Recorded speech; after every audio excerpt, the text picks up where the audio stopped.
Hi there. I just wanted to have a really quick chat just for grown-ups today, just for the mums and dads and carers, about watching TV together, because I think it'll tie nicely into tomorrow's playgroup video.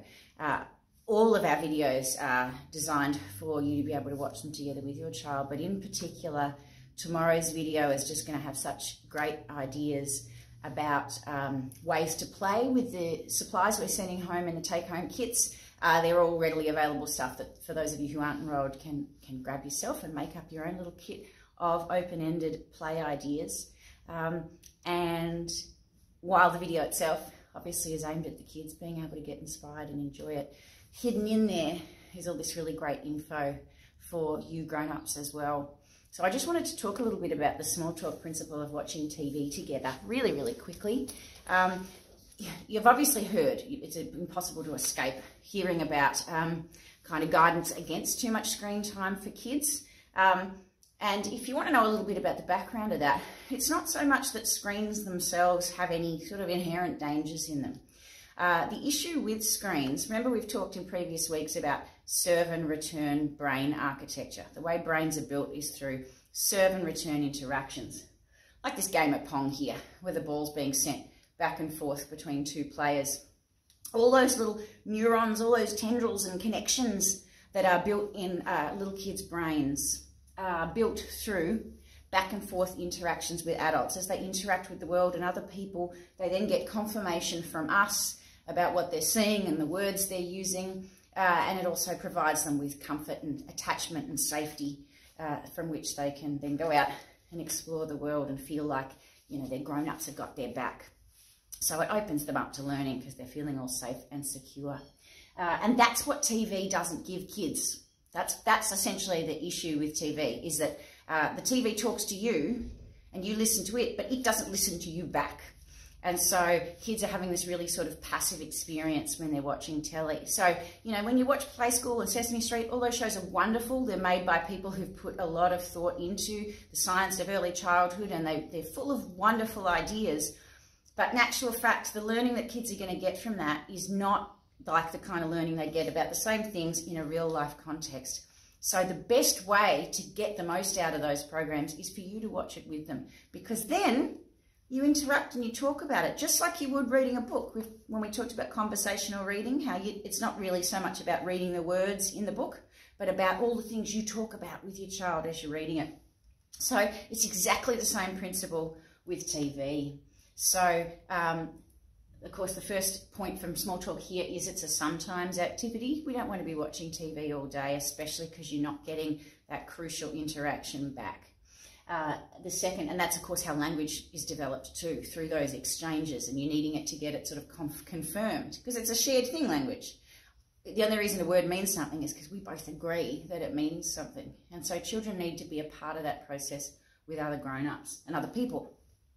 And of course that leads into talk about the show as well. The more you talk about it and the more you interact, the more those programs will actually have some benefit for you and the kids themselves. And of course, it's a time to relax. I know, you know, I'm guilty of it myself as a mum. We put the telly on so that we can go and do a load of washing, or all the things we have to get done. But, you know, in the SmallTalk sessions, we really do encourage you to take care of yourselves as well. You know, you deserve a rest. And so TV can be a great time to kill a whole bunch of birds with one stone, including having those serve and return interactions. And it's a great time to snuggle up. You'll be getting all that boost of oxytocin, which is the lovey-dovey chemical that we get from things like breastfeeding, because you're all snuggled up on the couch together. And of course, the final point here is no ads. I think, you know, things like ABC for Kids occasionally have little ads in them about some of their other programming. That's not so bad. It's more all the commercial stuff, and the, you know, it's designed to make children beg you to buy toys, and most of those toys actually don't have any educational value. They're just taking your money for no good reason, essentially, because we know this is how children learn, through interaction. So you're better off, as we'll see tomorrow, with a jar full of beads and buttons and pom-poms and paddle pop sticks and all sorts of fun stuff. There's a million things you can do with that. And the important part is that you're experimenting and it's open-ended and you're talking as you do it. You know, a Tickle Me Elmo is a lot of fun, but it's not going to teach a child anything. If it were going to be a really rich tool for their learning, you'd have to be involved in it. There'd have to be some sort of play and whatever going on around that. So we can't just sort of stick kids in a corner with the TV or a toy and expect much to be happening for them developmentally. So I've got some extra tips happening. Oh, I should also mention choose age-appropriate programs.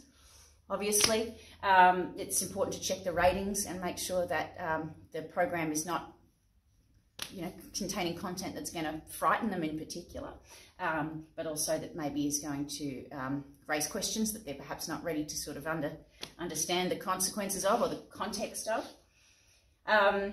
And, you know, as much as we know screens are going to be a part of our lives, and that's why we don't say to you, no TV, but, you know, think occasionally about what you can use to replace TV. The CDs we've been sending home and the take-home packs are great. Put some music on, perhaps. And it doesn't always have to be children's music. You know, put on some of your own favourite songs that you love dancing to and dance around the kitchen.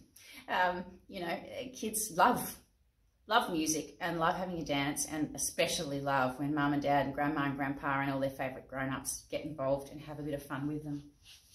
And I've just got some extra tips on here from me that I wanted to point out. One is that if you watch Play School really carefully, you can see that it's been made by people who have spent 30, 40 years, however long it's been running, basing what they do on really good educational theory and child development theory. So, for example, when the Play School people read the books, it's great and it's very entertaining for kids, but what they're actually doing sneakily in there as well is also teaching you stuff. All of that stuff they're doing with pointing out the pictures and naming and describing, and often they ask the viewer questions, don't they? What do you think is going to happen next and whatever. They're actually teaching you as a parent all the kinds of tips and tricks about reading books with kids. So that's another great reason to watch shows with kids, like our playgroup videos. Even when we are kind of being a bit goofy and talking to the kids, the reason we're doing what we're doing is because it's based on, you know, what we know about child development and how to sort of engage with kids for the best benefits. So there's stuff for you guys to learn in there as well. The other thing I think is an interesting point to note is that a lot of quality children's programming anyway often helps us discuss tricky topics with kids, sexuality or race and culture, and things that we often feel like, you know, we want to talk about with our kids and we know it's really important, but, you know, sometimes it's hard to know the right thing to say. A lot of these programs address some of these topics beautifully and can then be a gateway to you having those conversations with your kids themselves. But if they're off in a different room watching you, I mean, you don't even know that they're seeing it and you're not a part of it, so that conversation can't happen. And of course, the final thing I will say about no ads, a bit of a plug here, a bit of a hint, is that our YouTube videos on the Council's YouTube channel have no ads. So it's a great way to avoid ads, watching the playgroup videos together as a family and snuggling up and having lots of conversations as you do it. So please, I'd love for you to watch tomorrow's video with your child and then tuck into that kit when it comes home on Thursday. It will be our last one. There will be a little follow-up video next week, but essentially the program, our digital program's wrapping up this week for the most part. And we'd love for you also to maybe go back through the weeks. If there's some videos your kids watched but you didn't, maybe go back and have a watch with them. And you might find that there was stuff in your take-home packs that you were like, I don't really know how I'd do this with my kid, or maybe they're not old enough, or I don't really understand. The video content will probably explain a lot of that for you and give you ideas and inspiration for how to make that work with little kids. Thank you so much for joining me today, and I will see you tomorrow for lots of playgroup fun. Bye.